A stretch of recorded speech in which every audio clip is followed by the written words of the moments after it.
Welcome to High Point Market. I'm Jason Oliver Nixon, and today we're going to get the scoop on how designers, retailers, and buyers do High Point.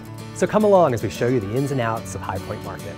Toby, you're an old pro when it comes to High Point, but there's so much to see and do here. How do you navigate High Point? Well, it changes so often, so it's hard to keep up. But I usually just go through the guide and pick out my favorite showrooms that I see even in magazines. You know, my favorite lines. I see them in magazines, I see them on blogs and Pinterest, and I really just start with that wish list. It is more walking than I expected. It's funny, it's literally is like a full town. I'm getting the lay of the land, and next time I come back, I think I'll know even more.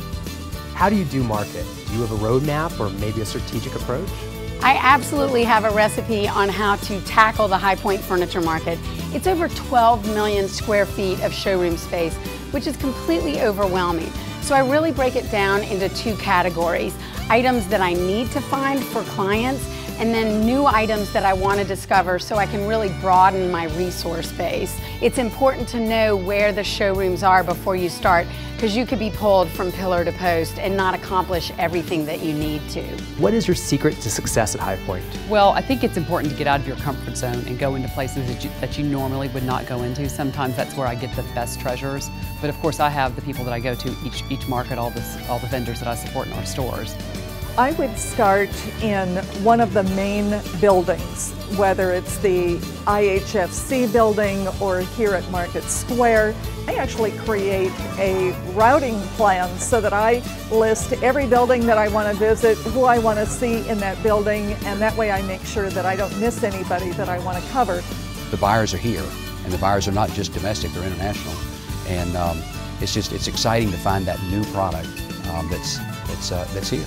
There's a great bus where if you get on, you just tell them where you're going, and eventually you reach that spot. People need to give themselves enough time at market because they can't believe how much there is to see.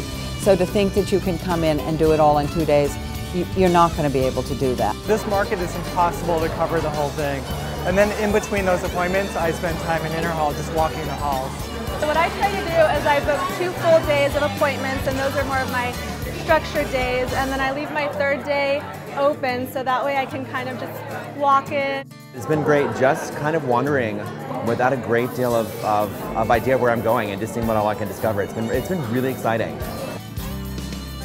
We hope you enjoyed our insider tips on how to navigate High Point Market. I'm Jason Oliver Nixon, and we'll see you next market.